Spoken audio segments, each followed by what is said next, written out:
The headlines: ex-INEC chair gets 1 billion naira bail.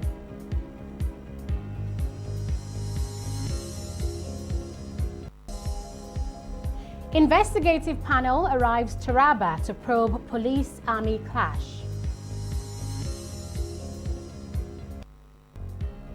Togolese government moves to clamp down on protesters.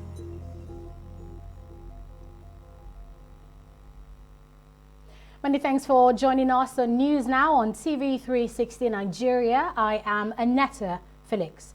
A federal high court in Lagos has granted former chairman of the Independent National Electoral Commission, Maurice Iwu, bail in the sum of 1 billion naira. Iwu was arraigned before the court on Thursday on charges bordering on fraud to the tune of 1.2 billion naira. He pleaded not guilty to all the counts. Ruling on his bail application on Friday, Justice Chukwu Obiozo ordered the defendants to produce two sureties, one with a landed property in Lagos and another who must be a high-level civil servant before he can be released. According to the EFCC, Iwu committed the offense in the build-up to the 2015 general elections. The money is believed to be part of the 23.29 billion naira slush fund allegedly shared by former Petroleum Minister Desiani Alison-Madueke to influence the outcome of the 2015 presidential elections.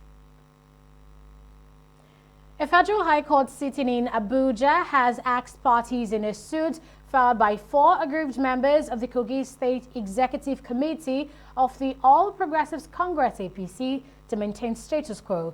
The aggrieved members are seeking for an order of court to restrain the party from adopting the indirect voting mode in selecting its candidates for the forthcoming governorship polls. In its ruling, the court held that nothing must be done until the hearing and dispensation of the main suit on August 19, 2019. Justice Taiwo also ruled that the matter will be given accelerated hearing due to its urgency. The plaintiffs, who are members of the State Executive Committee as well as delegates in the primary polls slated for August 29, say the indirect system of voting, if allowed, would not provide a fair and level playing ground for all participants. The election in Kogi State is scheduled to hold on the 2nd of November 2019. Meanwhile, the Independent National Electoral Commission, INEC, has dismissed Franklin Brial, its resident electoral commissioner in Cross River State, for breaching the code of conduct while declaring his political ambition. Brial on Thursday announced that he had resigned in order to contest the November governorship polls in Bayelsa State on the platform of the All Progressives Congress APC. But reacting via a statement released on Friday, Festus Okoye, chairman, Information and Voter Education Committee at INEC, said making such announcement within the commission's premises is forbidden by law. Okoye added that despite making announcements on his resignation, the commission is yet to receive any communication on this from Brial. Quoting Section 302, subsection 2 of the 1999 Constitution, Okoye said the resignation of such appointment takes effect upon receipt of the letter of resignation by the appointing authority. A panel set up by the police to investigate the killing of 3 officers and a civilian on Friday visited the scene of the incident. The incident occurred on Wednesday along the Ibu-Wukari Road, Taraba State, when the officers were on investigative duties within the area. According to the force spokesperson, DCP Frank Mba, the officers had gone to arrest one Hamisu Wadume, who was indicted in a series of high-profile kidnap incidents. But in reaction, the army claimed that the incident was a mistake, as troops of the 93 Battalion Takum mistook the police officials for kidnappers and thereafter engaged them in a gun battle in which they died. The panel is tasked with unraveling the circumstances that led to the incident. As Nigeria joins the rest of the world to celebrate the World Breastfeeding Week, health experts have been highlighting the importance of exclusive breastfeeding for mother and child. Fidelia Aguncha has more. When a woman gives birth, her body provides for the nutritional needs of her newborn with a flow of breast milk. But infants are sometimes denied this natural food, rich in nutrient and energy. Latest data from the United Nations Children Fund, UNICEF, indicates that only 25% of children born in Nigeria are exclusively breastfed from 0 to 6 months of age. Nutrition experts say both mother and child are exposed to avoidable health risks when exclusive breastfeeding is not practiced. The baby is prone to obesity. There's research that says that children who are not well breastfed, are not breastfed exclusively, are prone to obesity in later life. In fact, most non-communicable diseases, the baby is actually exposed to them.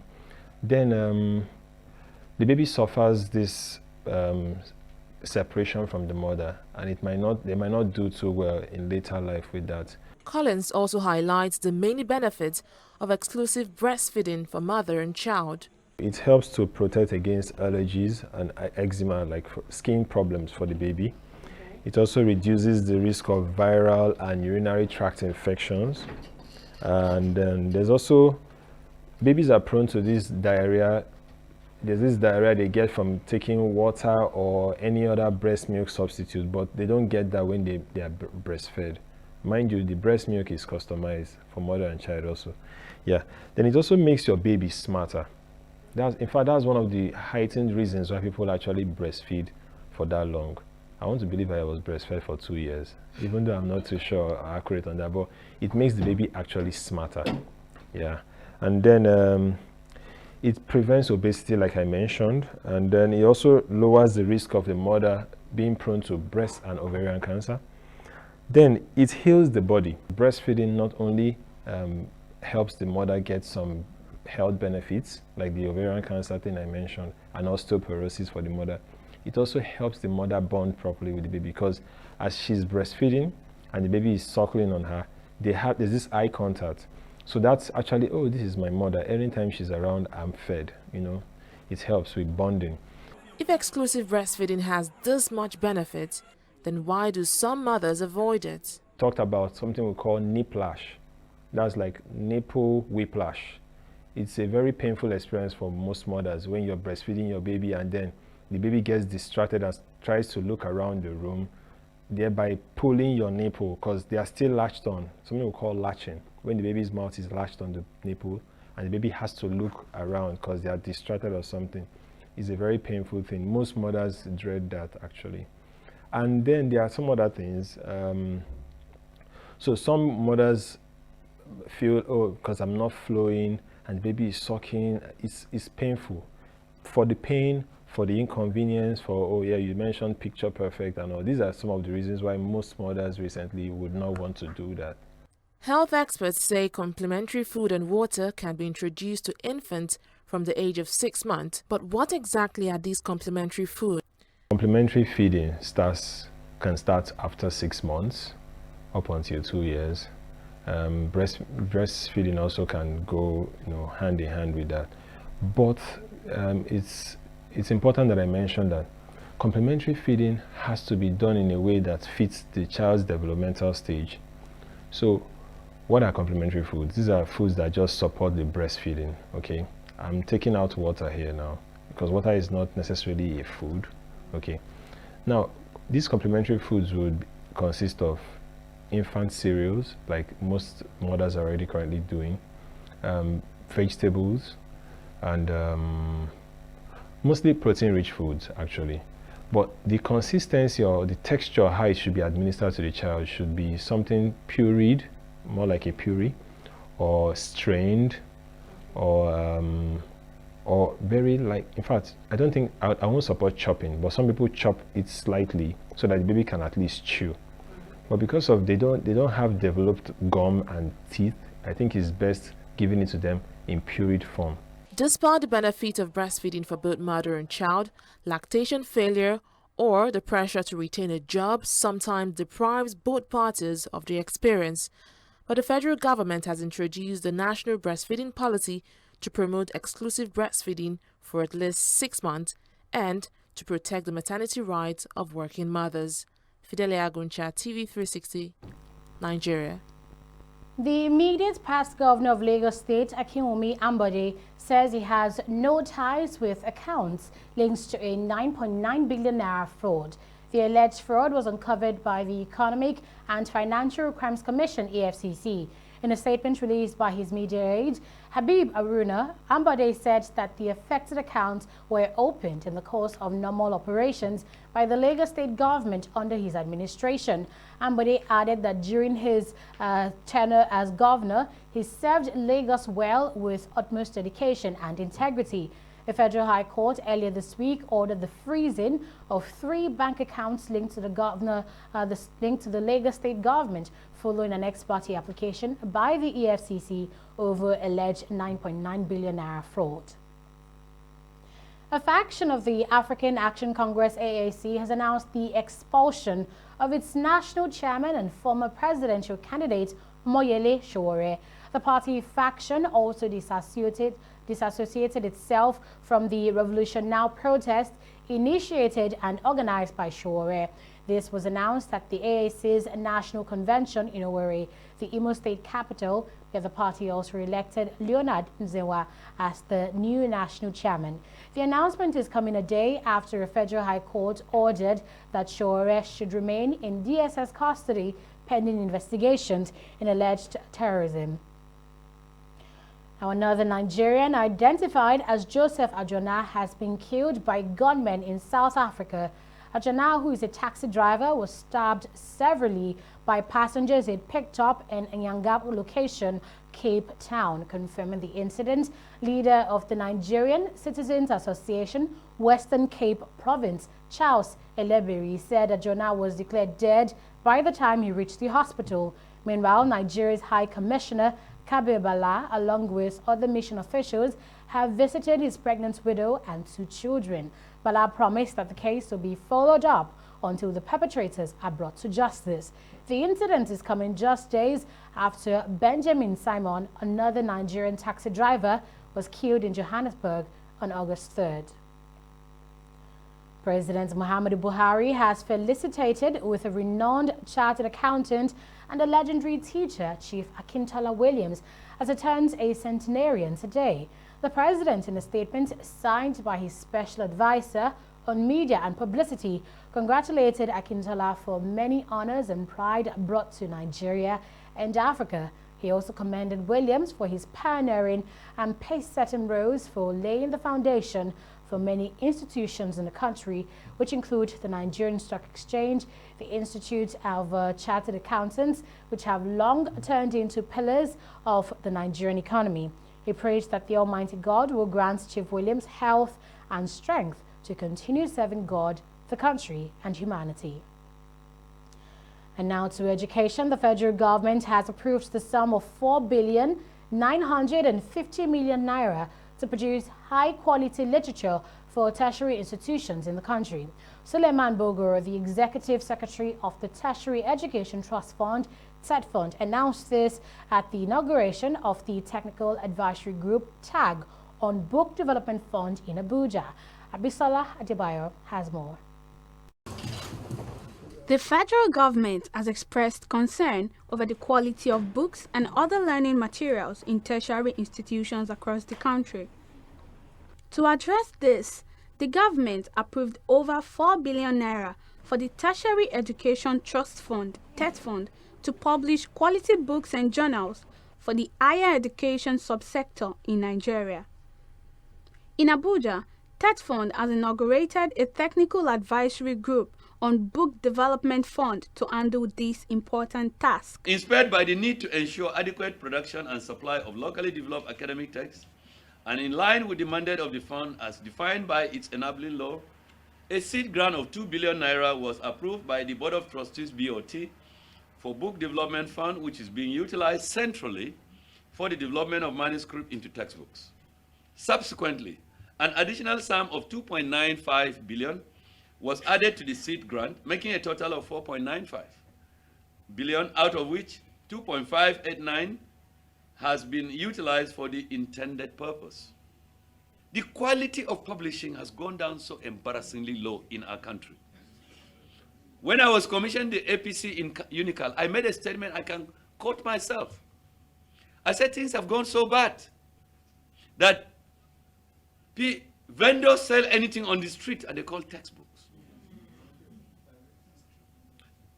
You flip through some of them. They are selling out there on the street, around the Federal Secretariat here. Go to any of your cities. It is a shame that they call them books.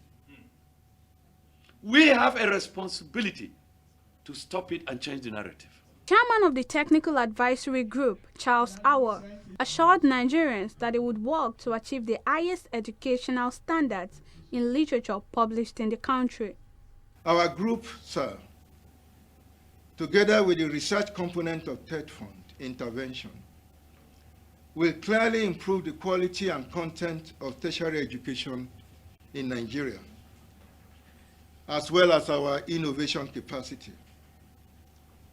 Nigeria is currently ranked 119th out of 127 economies in Global Innovation Index. 119th out of 127. So these are depressing statistics that we must indeed correct. The group comprises professionals in academia and relevant stakeholders. They are to execute the publishing project within the next 2 years, with the aim of raising Nigeria's ranking in the Global Education Index. Abisola Adebayo, TV360 Nigeria. The federal government needs to create and implement a policy to recycle liquid waste. Now, public health engineer Josiah Tamino said this at a public health lecture in Lagos with the theme Liquid Waste Management, the Past, Present and the Future. Tamino said the government must create laws to preserve the environment and ensure ecological control. On his part, Abiola Kushegbe, chairman of the Nigerian Institution of Environmental Engineers, highlighted the dangers of poor waste management. He urged the government to install control mechanisms to manage the millions of metric tons of waste generated yearly in the country. He also encouraged the government to set up plant treatment facilities in local governments across Nigeria. We expect government to go a long way in providing not just waste collection points or liquid waste collection points, but going ahead and then providing treatment plants that will ensure that waters from our kitchens, waters from our toilets, wastewater from all corners are gathered together. And many times you realize that, especially in a developed country, these are not too expensive. You can do them, treat them, and then many times also return them back to the homes, to the communities for them to be used. And by that way, you're able to not just safeguard people's health, but also adequately provide for more waters that are needed all over the place.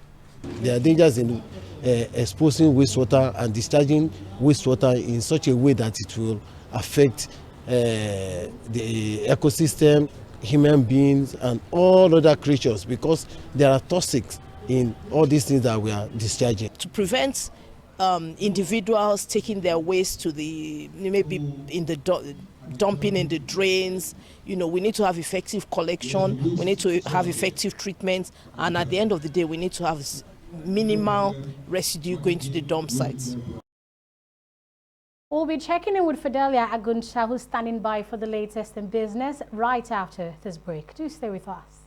Corruption not in my country. Madam, no. These drugs are very scarce, so we don't have them here. Go to the next building. There's a paying pharmacy there. You buy it from there. The drugs I have on my list of prescription is what I am seeing here. Do you know the packets are empty or they are expired? I mean, go and buy drugs from the next pharmacy. You're here telling me my own job. Rubbish. Tell me another lie, because I was here yesterday when this new set of drugs were delivered here. Don't see the drugs, though. I didn't know I was on leave yesterday. Why you not tell me say that good for nothing, prognosing doctor? Now you said you come here. Hey, I heard that. Do you know how many lives you will save by giving out those drugs? Or do you know how many lives you are killing by holding those same drugs? You are the same set of people saying that government is corrupt. Government is corrupt. Now you are at your duty post. Are you not corrupt? You are sacked. Yes, because that is corruption. Not in my country. Corruption not in my country. Stop corruption now.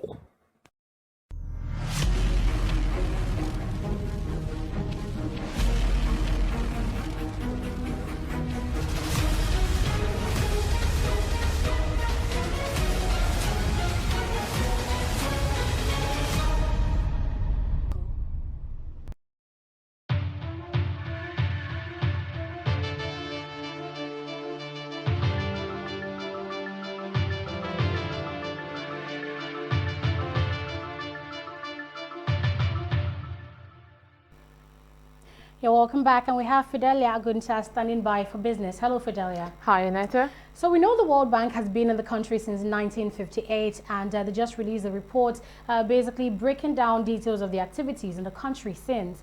Could you please give us details about that? Well, you're very correct, Annette. The World Bank says its operations in Nigeria have gulped $11 billion. Rachid Ben Masoud, country director for the bank, said this at the maiden edition of the Nigeria Portfolio Performance Award. He says 60% of the bank's programs were implemented at the state level and the remaining 40% by the federal government. Now, according to the director, the project cut across health, education, agriculture, social protection, energy, infrastructure, and governance in the 36 states and the FCT. Ben Masoud stressed that the bank is committed to projects targeted at alleviating poverty and improving the lives of the people. He also said the bank was working towards a new country partnership framework that would outline the new reform challenges that the government faces and how it could support in implementing solutions to the challenges. Oil prices inched higher on Friday as expectations of more OPEC production cuts provided some support, although concerns over the long-running U.S.-China trade dispute kept a lead on gains. Brent crude futures were at $57.54 a barrel, up by 16 cents, while U.S. crude futures were at $52.68 a barrel, up by 14 cents from their last close. Both contracts jumped more than 2% on Thursday to recover from January lows, buoyed by reports that Saudi Arabia, which is the world's biggest oil exporter, had called other producers to discuss the recent slide in crude prices. Well, we'll look at activities on the stock market after this break. Don't go away.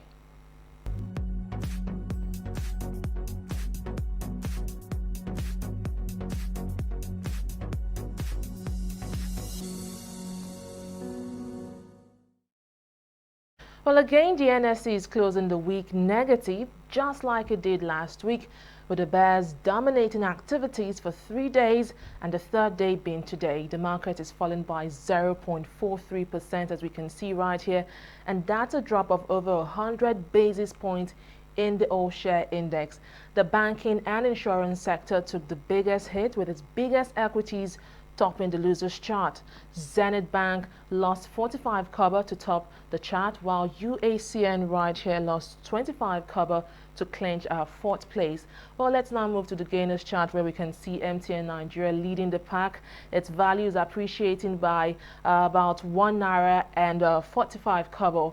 WAPCO, that's Lafarge Africa, Custodian PLC, and Forte Oil also had a productive day to clinch sports on the gainers chart. Well, activities levels also received a boost, as over 220 million shares worth more than 4.4 billion naira were transacted in 2,702 deals. And outside Nigeria, which is the foreign scene, we can see the FTSE and Dow Jones are posting loss, just like the NSE, dropping by 0.44% and 0.94% respectively. The Nikkei, however, is rising by 0.44%. Well, I will now hand over to Annette for the rest of the news. Thanks for that update, Fidelia. We now turn to the western country of Togo, where the authorities have passed a new law that restricts protests in an attempt to clamp down on opposition rallies. The new law states that no protests will be allowed on main roads, in city centers, or near government buildings. According to the new law, protests cannot take place before 11 a.m. or after 6 p.m. Although the government say the move is to ensure safety in the country, the opposition thinks otherwise. They say it's an effort to dismiss all opinions fueled by the fact that one family has held the presidency since 1967. Sudan's military rulers have granted amnesty to 2 rebel leaders, Malik Aga and his deputy Yasser Aman, who had been sentenced to death in absentia. Aga, head of the Sudan People's Liberation Movement, North, and Ama were sentenced to death in 2014 for rebelling against Omar al-Bashir's government. The rebellion started in Blue Nile State in September 2011. According to state-owned Sudan TV, head of Military Council Abdel Fattah, who overthrew Bashir in April, issued the pardon. The station revealed that all the leaders, whose names were not disclosed, were also granted amnesty. Ahead of the first round of the African qualifying race for the women's football tournament of next year's Olympic Games in Tokyo, Super Falcons head coach Thomas Denabi has invited 30 players to start a camping program in Abuja. Nigeria has been drawn to face Algeria in the first round of the qualifying fixtures, with both legs of the fixture to be concluded between 26th August and 3rd September 2019. The Nigerian Football Federation, NFF, have announced that the return leg of fixture, with the first slated to hold in Algeria, will now take place at the Agege Stadium in Lagos. The stadium is one of the venues inspected by a FIFA team on Tuesday as possible host venue of the 10th FIFA Under-20 Women's World Cup that Nigeria is bidding to host next year. And that's all for now on News Now on TV360 Nigeria. Many thanks for watching. Bye for now.